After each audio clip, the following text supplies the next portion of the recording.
नमस्कार।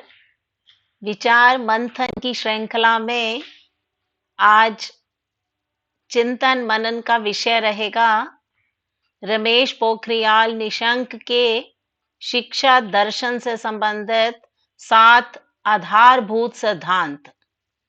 आजकल का परिवेश ऐसा है कि लोग धर्म और धर्म में निहित सत्य को भूलते जा रहे हैं। आज देश सभ्यता और संस्कृति से विलग हो रहा है। शिक्षा के प्रति उदासीनता, उद्देश्यहीनता, दोषपूर्ण शिक्षा प्रणाली हमें चारों तरफ दिखाई पड़ रही है। आधुनिक शिक्षा आत्मा की ओर से मुंह फेर लेना चाहती है। आत्मबोध के अभाव में युवा पीढ़ी अहंकार ग्रस्त बन चुकी है। छात्र तुष्टीकरण वाली आत्म अभिव्यक्ति में संलिप्त हो रहे हैं। वर्तमान शिक्षा से छात्र आक्रामक और महत्वाकांक्षी बनते जा रहे हैं। नैतिकता का पतन होने के कारण मानवता को अपार क्षति सहन करनी पड़ रही है। छात्र वर्ग धोखा देकर नेता बनना चाहते हैं। राष्ट्र के प्रति छात्रों और अध्यापकों की धारणाएं मात्र सैद्धांतिक प्रदर्शन के अतिरिक्त और कुछ नहीं। मनुष्य का विकास अगर सहजता से नहीं होता तो समाज और राष्ट्र के संतुलित विकास की अवधारणा दोस्तों अधूरी रह जाती है। अगर हम इतिहास के पन्नों को टटोलना चाहें तो इतिहास के अमर व्यक्तित्व अपने स्वर्णिम विचार जनता को प्रदत्त करते हैं, जिनसे मानव पीढ़ी कृतकृत्य हो जाती है। ऐसे व्यक्तियों में नाम स्मरण होता है स्वामी विवेकानंद, महर्षि अरविंद, रविंद्रनाथ टैगोर, महात्मा गांधी, और उनमें एक और नाम रमेश पोखरियाल निशंक जी का है। तो आज हम निशंक जी के शिक्षा दर्शन से संबंधित 7 आधारभूत सिद्धांतों पर विचार करेंगे। निशंक जी ने माना है कि शिक्षा मात्र सूत्रों, समीकरणों और किताबी ज्ञान तक सीमित नहीं है। यह व्यवहारिक जीवन जीने की कला से संबंध रखती है। और दर्शन वह ज्ञान है जो तत्व का दर्शन करवाता है। वास्तव में दर्शन वस्तु, प्रकृति, मानव आदि को देखने का एक दृष्टिकोण है। शिक्षा और दर्शन ये दोनों का बड़ा पुराना नाता है। शिक्षा के बिना दर्शन अधूरा है और दर्शन के बिना शिक्षा की पूर्णता संभव नहीं है।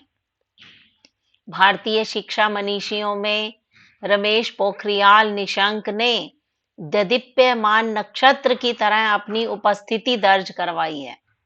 श्रेष्ठ कोटि की शिक्षा ही भारतीय जन जीवन की उन्नति का स्रोत है। शिक्षा राष्ट्रीय जीवन की आधारशिला है। निशंक जी के साहित्य से शिक्षा दर्शन की प्रासंगिकता को अनुभव किया जा सकता है, क्योंकि उनका साहित्य विश्व की कई भाषाओं जर्मन, अंग्रेजी, फ्रेंच, भारत में तमिल, तेलुगु, कन्नड़, मलयालम, मराठी, गुजराती, पंजाबी आदि भाषाओं में अनुदित हो चुका है। उनके साहित्य को मद्रास, चेन्नई, हैम्बर्ग, कुमाऊं, जर्मनी, मेरठ, लखनऊ आदि विश्वविद्यालयों में उनके व्यक्तित्व और कृतित्व पर शोध कार्य संपन्न हो रहा है।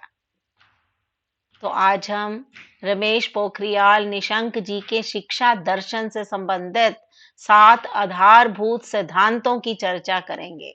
निशंक जी ने शिक्षा और दर्शन को संयुक्त रूप से अभिव्यक्त करने का जो साहसिक कार्य किया, उसमें उनके 7 आधारभूत सिद्धांत परिलक्षित होते हैं।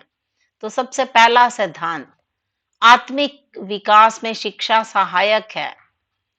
तो शिक्षा व्यक्तित्व का सर्वांगीण विकास करने के साथ साथ कौशल, विनम्रता और शिष्टाचार को समाहित करती है। निशंक जी का मानना है कि व्यक्ति असाधारण प्रतिभा संपन्न व्यक्ति होता है। मनुष्य के अंदर कुछ प्रतिभाएं जन्मजात होती हैं, कुछ शिक्षा के माध्यम से व्यक्ति की आंतरिक प्रतिभा को निखार सकती हैं। तो किसी भी विषय की गंभीरता का आकलन करना जरूरी होता है। प्रत्येक विषय का अपना एक विशिष्ट महत्व होता है। शिक्षा संपूर्ण जीवन का सार है। शिक्षा की आधारशिला संस्कार और मूल्य होते हैं। संस्कारों और मूल्यों से व्यक्तित्व का निर्माण और परिमार्जन होता है। निशंक जी का मानना है कि शिक्षा मात्र किताबी ज्ञान तक सीमित नहीं है, वो व्यवहारिक जीवन जीने की कला होने के साथ साथ आत्मिक विकास से भी संबंध रखती है। निशंक जी ने जो दूसरा आधारभूत सिद्धांत प्रतिपादित किया है, शिक्षा व्यक्तित्व निर्माण में सहायक। तो निशंक जी का मानना है कि व्यक्ति के व्यक्तित्व का विकास उसके अच्छे आचरण से होता है। अच्छे आचरण से व्यक्ति चरित्रवान बनता है। चरित्रवान व्यक्ति समाज के लिए पूंजी के समान होता है। तो शिक्षा का असली मकसद व्यक्तित्व का निर्माण करना है। अच्छी शिक्षा मनुष्य को ऊंचाइयों तक ले जाती है। शिक्षा व्यक्ति के अंतःकरण को न केवल परिष्कृत करती है, अपितु एक अच्छे नागरिक का निर्माण भी करती है। राष्ट्रीय शिक्षा के आदर्शों को एनी बेसेंट ने अपने शब्दों में स्पष्ट किया था कि भारतीय शिक्षा को भक्ति, ज्ञान और नैतिकता के भारतीय आदर्श प्रस्तुत करने चाहिए।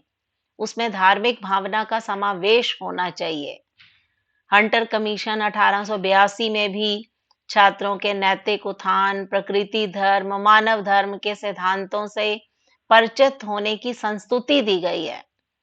तो निशंक जी ने शिक्षा को व्यक्तित्व निर्माण में सहायक बताया। तीसरा सिद्धांत जो उन्होंने दिया है कि शिक्षा चरित्र निर्माण में सहायक। भारतीय शिक्षा प्राचीन काल से ही सत्यम, शिवम, सुंदरम, वसुधैव कुटुंबकम जैसे सार्वभौमिक मूल्यों पर आधारित रही है। प्रत्येक पीढ़ी को लोकतांत्रिक सिद्धांतों, मूल्यों, विचारों, अधिकारों और जिम्मेदारियों की अंतर्निहित अवधारणाओं को सीखने और सिखाने की नितांत आवश्यकता होती है। धार्मिक कट्टरवाद, पर्यावरण में गिरावट, विज्ञान, प्रौद्योगिकी, वैश्वीकरण, व्यवसायीकरण जैसी कुरीतियों के विरुद्ध मूल्यपरक शिक्षा एक सार्थक अस्त्र है। तो मूल्यपरक शिक्षा वास्तव में पीढ़ी दर पीढ़ी संस्कारों के स्थानांतरण को कहते हैं। मूल्यों पर आधारित शिक्षा का प्राथमिक उद्देश्य छात्र को बाहरी दुनिया के सामने सही दृष्टिकोण और मानकों का ज्ञान देना है। मूल्यपरक शिक्षा छात्रों के चारित्रिक विकास की सतत प्रक्रिया है। रूसो के प्रकृतिवादी विचार, प्रकृति की ओर लौटो, प्रकृति का अनुसरण करो, छात्रों को शिक्षा में प्रकृति की महत्ता को उजागर करते हैं। मनुष्य स्वयं को जीव जंतुओं से समर्थ मानकर उसका हनन करता है, शोषण करता है। वैश्विक मूल्यों के आधार पर प्राकृतिक प्राणियों के प्रति दया, सहानुभूति और समानता की भावना को उत्पन्न किया जा सकता है। अक्सर इतिहास में हम पढ़ते हैं कि उपलब्धियां इस संसार में भरी पड़ी हैं, पर उन्हें प्राप्त करने के लिए ज्ञान, चरित्र और साहस की आवश्यकता होती है। हमारे पुराणों में भी यही लिखा है, अयम निजय परो वेति गणना लघु चेतसाम उदार चरिता नाम तू वसुधैव कुटुंबकम। यह मेरा है, यह उसका है। ऐसी सोच संकुचित चित्त वाले व्यक्तियों की होती है। इसके विपरीत उदार चरित्र वाले लोगों के लिए यह संपूर्ण धरती एक परिवार जैसी है। तो चौथा सिद्धांत निशंक जी ने माना है कि शिक्षा सामाजिक दर्शन के विकास में सहायक। निशंक जी का मानना है कि शिक्षा तो केवल एक साधन है। साधक की आत्म जिज्ञासा ही उसका फल निर्धारित करती है। शिक्षक को ऐसे वातावरण की संरचना करनी होती है जिसमें छात्र भावनाओं, विचारों, अनुभवों को व्यक्त करने के लिए स्वतंत्र महसूस करें। चर्चा, संवाद, वाद विवाद, व्यवहारिक गतिविधियों में प्रतिभागिता हेतु छात्रों को सूचित करना, उत्तेजित करना, सचेत करना, ये शिक्षक का कर्तव्य होना चाहिए। शिक्षक छात्रों को जाति, पंथ, लिंग, धन की विभिन्नता के बावजूद सभी को समान महत्व दे। खाद्य, जल, ऊर्जा, प्रदूषण, स्वास्थ्य और जनसंख्या से संबंधित भविष्य की समस्याओं के प्रति छात्रों को जागरूक करना, छात्रों में सामाजिक दर्शन विकसित करना, ताकि सामाजिक संवेदनशीलता, सामाजिक न्याय, मानव अधिकारों के प्रति चिंता व चिंतन छात्रों में पैदा हो सके। तो शिक्षा सामाजिक दर्शन में सहायक होनी चाहिए। पांचवा आधारभूत सिद्धांत जो निशंक जी ने दिया है कि शिक्षा धर्मनिरपेक्ष सोच के विकास में सहायक। भारतीय संविधान की प्रस्तावना में धर्म निरपेक्ष समाज की स्थापना भी शिक्षा का उद्देश्य है। धर्मनिरपेक्ष सोच एक स्वस्थ समाज का निर्माण करती है। एक स्वस्थ समाज के निर्माण में व्यक्तिगत उत्तरदायित्व का निर्वाह करने के लिए प्रेरित करती है। लोकतांत्रिक समाज में सामाजिक, आर्थिक, राजनैतिक, धार्मिक समानता, भ्रातृत्व के मूल्यों के पालन का अवसर दिया जाता है। मूल्य आधारित शिक्षा लोकतंत्र की भावना उत्पन्न करती है। इस परिकल्पना को वास्तविकता में बदलने की ओर युवा पीढ़ी अग्रसर हो सकती है, क्योंकि हमारी शिक्षा धर्मनिरपेक्ष सोच के विकास में सहायक होती है। छठा आधारभूत सिद्धांत, शिक्षा राष्ट्रीय अखंडता सुनिश्चित करने में सहायक। हमारे भारतीय संविधान के अनुच्छेद 51A में शिक्षा के मूल्य को मौलिक कर्तव्यों के रूप में प्रदर्शित किया गया है। सामाजिक, आर्थिक, सामाजिक न्याय, विचार, अभिव्यक्ति, विश्वास, धर्म की स्वतंत्रता, प्रतिष्ठा व अवसर की स्वतंत्रता, व्यक्ति की गरिमा, राष्ट्र की एकता व अखंडता को सुनिश्चित करने वाली बंधुता। तो निशंक जी ने स्व पहचान और विश्वास प्रणाली के साथ राष्ट्र के निर्माण के लिए राष्ट्रीय मूल्यों का संस्थागतीकरण आवश्यक माना है। राष्ट्रीय मूल्यों की अनुपस्थिति में राष्ट्र निर्माण के प्रति नागरिक के कार्यों को दिशाहीन बना देती है। सच्चे नायकों की पहचान करके उनकी उपलब्धियों का जश्न मनाकर छात्रों में आदर्शों को स्थापित करना, राष्ट्रीय एकता अखंडता सुनिश्चित करने के लिए संस्थाओं में सभी धर्मों के त्योहार मनाकर राष्ट्रीय प्रतीक का ज्ञान व सम्मान बढ़ाना राष्ट्रीय अखंडता के प्रति शिक्षा की जिम्मेदारी है। मूल्यों से समझौता ना करने की शिक्षा देकर प्रत्येक राष्ट्र उतना ही महान बनता है जिस परिमाण में वो राष्ट्र के नागरिकों में देश प्रेम की भावना को विकसित करता है। तो दोस्तों, जो देश की एकता को सर्वोपरि रखते हैं उन्हें हम और आप देशभक्त कहते हैं।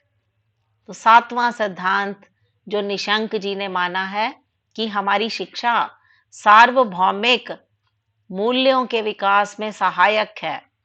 खेल कूद, नाटक, क्रियाकलाप, समाज सेवा, मतदान जागरूकता अभियान, सफाई अभियान, सामुदायिक कार्य, सांस्कृतिक संरक्षण, जनतांत्रिक भावना व सहयोग की भावना को विकसित किया जा सकता है, जिससे विश्व कल्याण की भावना निहित है। राष्ट्रीय मूल्य निवासियों के परस्पर संबंधों, सामुदायिक व्यवहारों पर भी प्रभाव डालते हैं। भारत के संविधान की प्रस्तावना को उद्देशिका समझकर प्रत्येक नागरिक को मनसा, वाचा और कर्मणा से सार्वभौमिक मूल्यों को अपनाना चाहिए। निशंक जी का मानना है कि युद्ध मानव के मस्तिष्क में शुरू होता है। शांति का बचाव भी मस्तिष्क से किया जाना जरूरी है। संस्कृति का व्यापक प्रचार प्रसार, न्याय, स्वतंत्रता, शांति के लिए मानवता की शिक्षा मनुष्य की गरिमा के लिए अपरिहार्य है। शिक्षण संस्थाएं राष्ट्र निर्माण का आधार होती हैं। शिक्षा व शिक्षण संस्थाओं की सबसे बड़ी भूमिका है कि वह अपनी संस्कृति, धर्म और इतिहास को अभिन्न अंग बनाए रखें, जिससे राष्ट्र का गौरवशाली अतीत भावी पीढ़ी के समक्ष प्रस्तुत हो सके।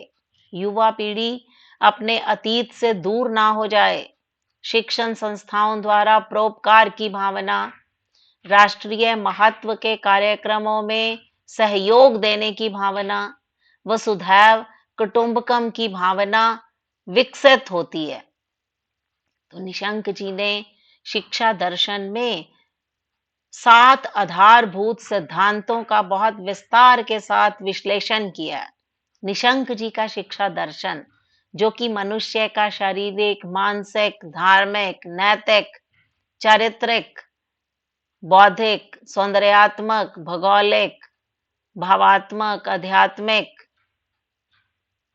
विकास करता है और साथ ही निर्णय लेने की शक्ति, समतामूलक, समावेशी समाज और वैश्विक नागरिक के संबंध में मान्यताएं प्रस्तुत करके समभाव का प्रचार और प्रसार करता है। तो निशंक ने शिक्षा और दर्शन को संयुक्त रूप से अभिव्यक्त करके साहसिक कार्य किया।